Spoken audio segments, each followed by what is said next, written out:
Coucou à tous, bienvenue, c'est Algérien dans la cuisine turque. Aujourd'hui, j'ai avec une nouvelle recette de baklava super simple à réaliser avec un cœur Nutella juste à tomber. Alors aujourd'hui, c'est kandil, donc kandil en turc et en arabe, c'est Mawlid al-Nabi. Donc là, c'est voilà la naissance voilà de notre prophète sallallahu alayhi wa sallam. Donc il y en a qui le fêtent, il y en a qui le fêtent pas. Je veux pas chercher à comprendre. Voilà, nous cette fête, enfin cette fête, non, cette occasion-là, je dirais plus, c'est pas une fête. Cette occasion-là, elle est, voilà, elle est faite de génération en génération, que ça soit chez les Turcs ou chez moi de mon côté. Personnellement, il y en a qui disent que c'est haram, il y en a d'autres que, bref, je veux pas savoir. Moi, je continue mes traditions comme on me les a appris chez moi. Voilà, je voulais le signaler parce que je sais très bien que quand je vais poster ça, je veux pas savoir. Bref, donc on va préparer le sirop, le sherbet dans un premier temps. Donc dans un premier temps, il vous faut 3 verres de sucre et 3 verres et demi d'eau. Sachez que le verre, il est vraiment identique. Donc j'ai pris 3 verres et demi d'eau. OK.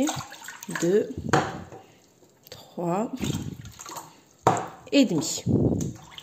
Donc 3 et demi de verre d'eau et 3 verres de sucre. OK. 3 verres de sucre. Donc c'est fait et 2 tranches de citron. On met sur le feu une fois que ça commence à bouillir. Donc on va décompter 25 minutes à peu près. Ok. Donc il faut avoir un sirop assez pas liquide, mais vous allez voir assez comment dire, assez épais. Pas comme du miel, mais vous allez avoir une texture assez épaisse. Allez, je mets ça sur le feu et on attaque les prochaines étapes. Alors, je continue. J'ai pris des cacahuètes que j'ai mouillées un petit peu et que je vais venir saler. Ok. Pourquoi? Parce qu'on va rajouter du Nutella, pas avoir trop de côté sucré. Donc, une fois avoir salé mes cacahuètes, je vais les mettre au four. Je vais les faire dorer. Et ensuite, parce que celles-ci, ils sont pas dorés du tout. Et celles-ci, c'est celles de Action. Ils sont sans sel, sans rien. D'accord? Ils sont juste nature. Mais ils sont un peu plus dorés, comme vous pouvez le voir ici. Donc ceux-là, je les rajouterai vraiment 2 minutes avant de sortir celle-ci. Voilà, comme ça, au moins, j'aurai le même teint de dorure pour les deux. Ok? Donc là, je les ai salés. On va les mettre au four et les faire dorer. En attendant, mon sherbet, il est en train, donc le sirop, il est en train de se préparer. Et vous pouvez faire fondre donc votre beurre et préparer la pâte filou déjà achetée, déjà toute prête, votre plateau, etc. Et bien sûr, donc ce mélange-là de cacahuètes, donc je vais le mélanger avec des noix que j'avais à la maison, que j'ai concassé juste avec un couteau. Voilà. Et ça, par contre, je viendrai le mixer au robot. Allez, je prépare le tout et je reviens pour le montage.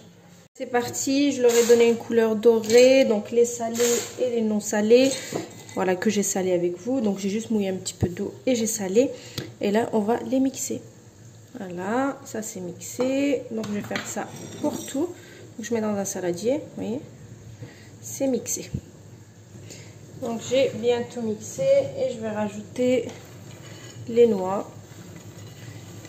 Voilà, je les ai pas mixées, après ça va faire de la bouillie, donc grossièrement. La main. Hein. Alors j'ai pris un broc avec une poche à douille, je vais mettre du Nutella, je vais remplir de Nutella. Il y en a beaucoup qui me disent tu utilises quoi pour remplir tes poches à douille? Un petit broc, ça fait très bien l'affaire. Allez, c'est parti, j'ai ma pâte filou, le Nutella, les fruits, enfin les fruits concassés, fruits secs, hein, aussi des fruits secs. Hein. Donc les cacahuètes et tout mixés, préparés. Et là j'ai du beurre fondu. Voilà, allez, on est parti. C'est parti, on prend une pâte à filou, on prend du beurre et on vient, voilà, bien étaler comme ça avec un pinceau. Donc la première elle est faite, je reprends une deuxième, je la mets par-dessus parce qu'on va travailler 2 par 2.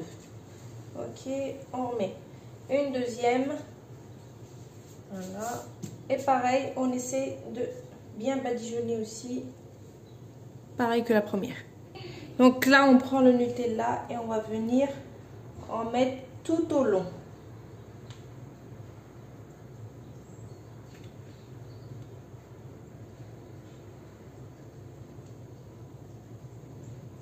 Voilà.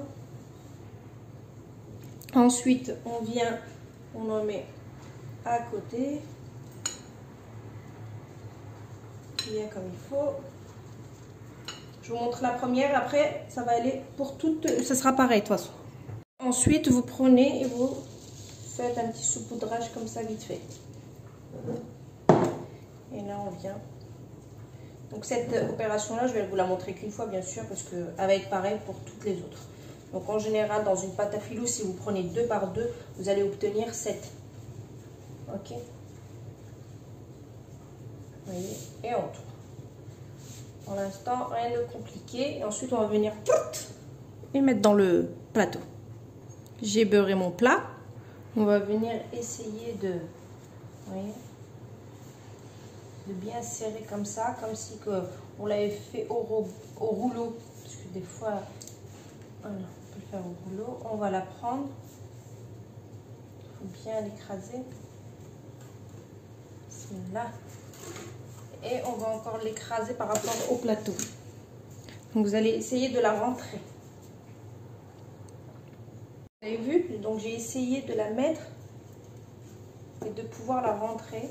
Donc elle a un côté un peu fissuré, je sais pas comment vous dites. Bref, mais voilà, ça rentre pile poil. Donc je continue cette étape-là pour les autres, donc 6 autres, et ensuite tu reviens. Restez connectés. Et voilà, j'ai fini. Donc ça m'a fait pile poil tout ce qui était fruits secs. Donc là il va rester du beurre. Donc on va mettre ça par-dessus. Vous voyez, ça m'a fait mon plateau. Là, le four, je l'ai préchauffé à 180, donc il est chaud. On va enfourner ça pendant 40-45 minutes. Il faut vraiment attendre que les baklavas soient bien cuits. Ok. Et voilà, j'ai mis le beurre par-dessus. C'est parti pour une cuisson de 45 minutes, voire un peu plus. Tout dépend des fours et tout dépend de la cuisson. Il faut vraiment que ça soit bien cuit. Mon sirop, il est prêt. Il n'y aura plus qu'à le mettre juste après. Allez, let's go. Décoration, ça sera un peu de Nutella et on verra. Allez, à tout à l'heure. Voilà, vient de sortir du four, donc je ne mets pas le sirop tout de suite comme les autres baklava. Il faut attendre au moins 5 minutes pour qu'elle garde son côté croustillant, qu'elle ne se ramollit pas tout de suite. On fait la connerie de mettre tout de suite le sirop froid dans le baklava chaud, mais en fait ça n'a rien à voir. C'est là où on se trompe complètement. Il faut vraiment attendre 5-10 minutes à l'extérieur, une fois sorti du four, et ensuite mettre du sirop, donc froid. Ok, donc là c'est bon, donc je vais même la découper avant de mettre le sirop. Donc après à vous de la découper petite ou comme vous voulez. Ok, donc, je suis en train de la découper, donc c'est chaud. Donc après 5 minutes, là je commence à mettre mon sherbet. On n'entend pas trop le chut comme on devrait faire d'habitude. Pas comment. Moi aussi je faisais cette connerie là d'habitude. Donc je laisse imbiber le sirop et ensuite je viendrai faire des petits zigzags avec le Nutella pour la décoration. Ça reste un choix. Allez. Voilà, donc mes baklavas ils sont prêts, donc faut bien laisser. Moi j'ai pas trop attendu, je voulais vous montrer le résultat tout de suite. Donc comme vous pouvez le voir, on a bien le cœur Nutella, voilà, des deux côtés, donc on le voit bien. Alors mélangez bien sûr à nos cacahuètes, le croustillant. Comme toujours, il y est. Et je vous raconte même pas l'intérieur. Regardez. Regardez-moi ce côté intérieur. Vraiment une dinguerie phénoménale. Mais en bouche. Alors le côté salé qu'on a mis, donc on a mis du sel dans les cacahuètes, c'est pour atténuer. Pour pas que on sent justement le côté trop sucré. Mais franchement, ça passe très très bien. Vous allez le voir. Certes, il y a du goût. Le Nutella, il est là, il est présent. Le sucré, il est là. Mais voilà, c'est pas... Mais bon, bien sûr, vous en prenez une, deux. Vous arrêtez tout de suite. Enfin, je vous laisse la recette comme d'habitude. Essayez-la, vous verrez de vous-même. Donc, je vous dis une bonne réalisation et à bientôt. Ciao!